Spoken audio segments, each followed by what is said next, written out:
Hello guys, good morning. केम छो? I hope कि तुम બધા મજામાં છો। તો જો સવારના 11:30 થઈ ગયા છે અને આજે મસ્ત તડકો નીકળી ગયો છે। આજે તો કાલનો તડકો છે, સરસ એવો તડકો નીકળી ગયો છે અને થોડું વાદળ છાયું પણ છે। વરસાદ આવે ખરે કંઈ નક્કી કહેવાય ના વરસાદનું। તો અહીંયા તો જમવાનું બનાવવાનો ટાઈમ થઈ ગયો છે। ત્યારે તો બાળકોને રજા છે ગણેશ ચતુર્થીની। આજે ગણપતિ બાપ્પા લાવવાના છે, ઘરમાં બાળકો નથી લાવવાના।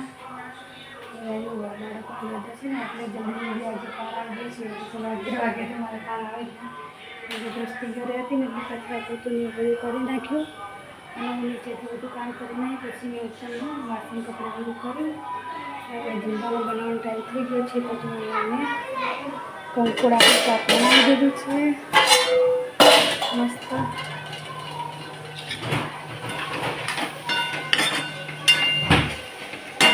એના બાજુ જો ખમણ બનાવવાના છે તો રેડીમેડ ખમણનો લોટ લાવ્યા હતા ડાકોરથી। પપ્પાની ઘરે ગયા હતા ને ત્યારે આવતા લેતા આવ્યા હતા। જો ટ્રાય કરીએ છીએ, પહેલી વખત જ બનાવીએ છીએ તો કેવા બને છે ને કેવા નહીં। તો આજે બાળકોને રજા છે તો મેં કીધું કે બનાવી દઈએ, પણ પછી તો ટાઈમ મળે નહીં। જો મેં થાળી પણ ગ્રીસ કરી લીધી છે અને પાણી પણ ગરમ કરવા માટે મૂકી દીધું છે। હવે લોટ ખીરું બનાવીને ડાયરેક્ટ રેડી જ દેવાનું છે।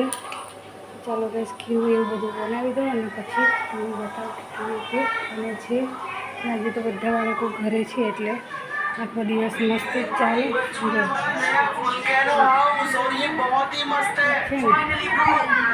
આખો દિવસ આજે આવું આવું બેગ એક બાજુ મૂકીને ટીવી જોવાની। આજે તો કચરા પોતું એવું બધું સરસ દ્રષ્ટિએ કરી નાખ્યું હતું એટલે સરસ ચોખ્ખું થઈ ગયું છે।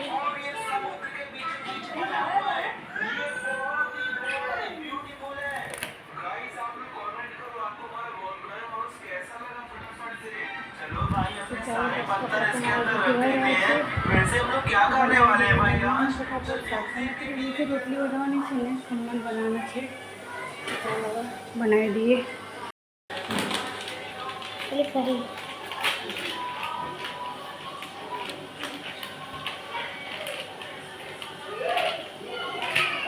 હા, બધું જ નાખેલું છે, ખાલી પાણી એટલું જ રેડવાનું છે અને ખીરું બનાવવાનું છે।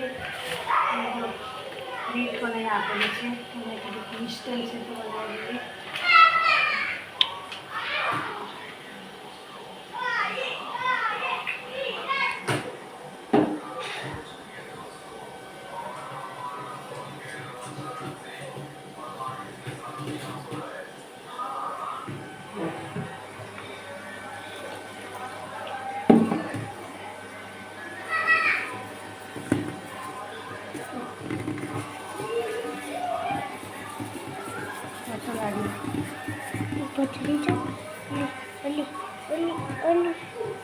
મમ્મી અહીં બેચો એટલે તરફ આવે, અહીં બેચો એટલે પેલું આમ કરે। હા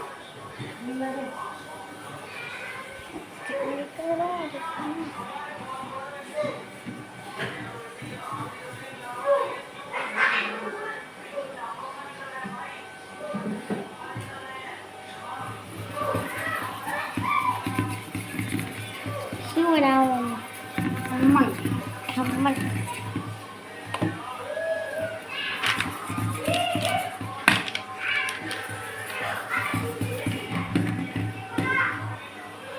ઇન્સ્ટન્ટ ખીરું છે તો હું કીધું ચાલો આજે બનાવી દઈએ, બાળકોને રજા છે। રહેવા નહીં આજે ગણેશ ચતુર્થી છે તો બધાને ગણેશ ચતુર્થી રજા છે। પણ અમે તો મારે નથી લાવવાના, પણ જે લોકો લાવશે એને તો કરવાના હોય ને। આપણે તો લાવ્યા હતા, 1 વર્ષ પૂરું થઈ ગયું। અવની લાવવાના કદી એવું કે આપણા પૈસા ભેગા કરી પીએ છે, પૈસા ભેગા કરી લઈએ। ચાલો ગેસ આમ રેડી દઈએ। હા, ગોળ બનાવવાના હોય, ગોળ બનાવવાના। આ ગોળ બનાવવાના તો બધું પછી ભાત કાપી કરી દેવાનું।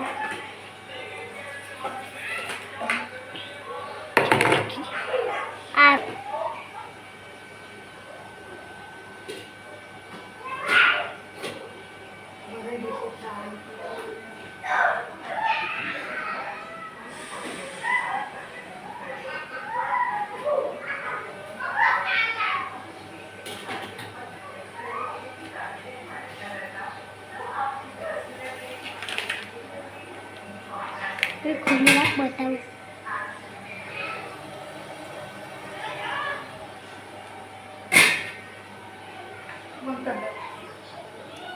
Bye guys.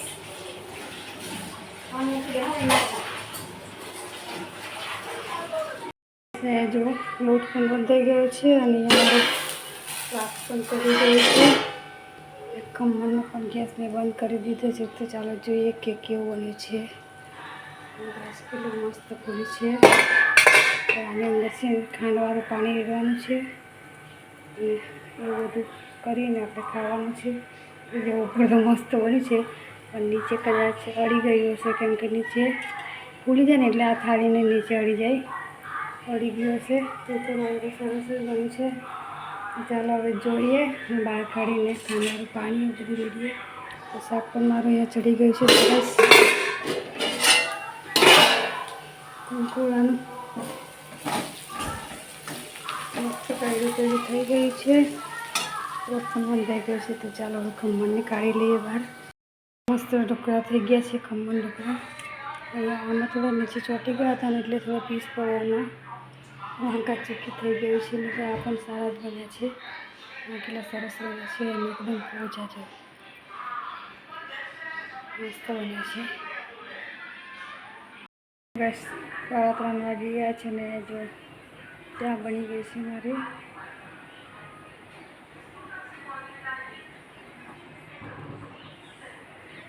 આજે છે ગણેશ ચતુર્થી એટલે બનાવવાના છે લાડુ.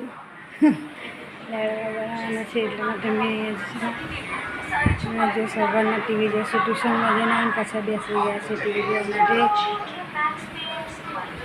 આ જો રજા એટલે આવું. વરસાદ સવારમાં થોડો આવી ગયો. સવારમાં કપડાં બહાર સૂક્યા હતા, પછી વરસાદ આવી ગયો એટલે પછી બધા જ કપડાં અંદર લાવીને નાખી દીધા છે. લાંબી લાઈન કરી દીધી છે. અહીંયા આગળ તમને દળવા માટે નાખી દીધો છે કેમ કે આજે લાડવા બનાવવાના છે ગણેશ ચતુર્થીને. તો લોટ કલાક થઈ ગયો છે. દળવા છે મારા છોકરા. સવારમાં થોડો વરસાદ આવી ગયો, કપડાં અંદર નાખ્યા અને પાછો તડકો નીકળી ગયો. મસ્ત સરસ તડકો નીકળી જશે. હવે કપડાં પાછા પણ બહાર નાખવા જાય એટલે અંદર જ રવા દીધે, સુકાઈ જશે કાલ સુધી. કેમ કે અહીંયા દાળ ભાત મૂકી જતી રહેતી ઘાસ કાપવા માટે. ભાત તો થઈ ગયા છે. હવે દાળમાં વઘારવાની છે. મુઠિયા પણ બનાવી દીધા. જો મોડું થતું હતું એટલે પહેલાં ઘાસ કાપી અને જો દાળ એક જ વાડકી દાળ બચી હતી. દાળ મૂકી દીધી પછી તરત જ દાળવાળો આવ્યો તો એટલું થઈ રહેશે. હવે તરત જ પછી દાળ મૂકી દાળ લઈ લીધી.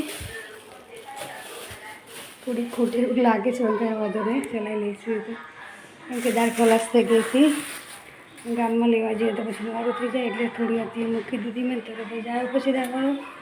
તો જો દાળ વઘારવાની છે અને મુઠિયા તળવાના છે. બધું કરી નાખીએ પહેલાં, પછી ગેસ ધોવા જઈએ. તો ચાલો ગેસ ફટાફટ લાગી જઈએ કામે. મુઠિયા તળા ત્યાં સુધી કાજુ બદામ ને ઇલાયચી એવું બધું ખાંડી નાખીએ. કાજુ બદામ બાળકોને આપી દઈએ એટલે સામાન નાખે ને. જો મગની મઠિયા પણ લઈ લીધા છે કેમ કે દરું લઈને જવાનું છે બેનના ત્યાં અને આપણે પણ પલાળવા જોઈએ એટલે 250 મગ મઠિયા બધા લઈ લીધા છે.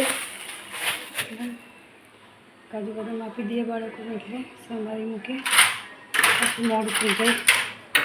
પછી હું ઇલાયચી કાઢી નાખું અને મુઠિયા તરી કાઢું. અનો લો સામાન નાખો. ઝીણા ઝીણા સમારજી. ને જો વિરાટ બેસી ગયો છે પિસ્તા ખાવા માટે. વિરાટની પિસ્તા બહુ ભાવે છે. અનુષ્કા કાવ્ય અહીંયા કરે છે લેસન.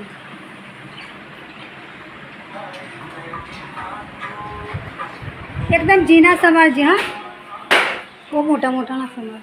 એન પર ચોપિંગ બોર્ડ નો શોખ.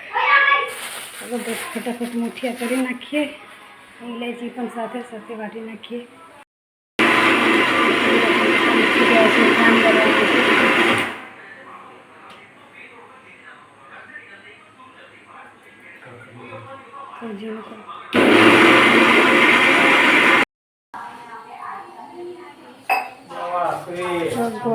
મૂકી દીધો છે અહીંયા ઘીમાં.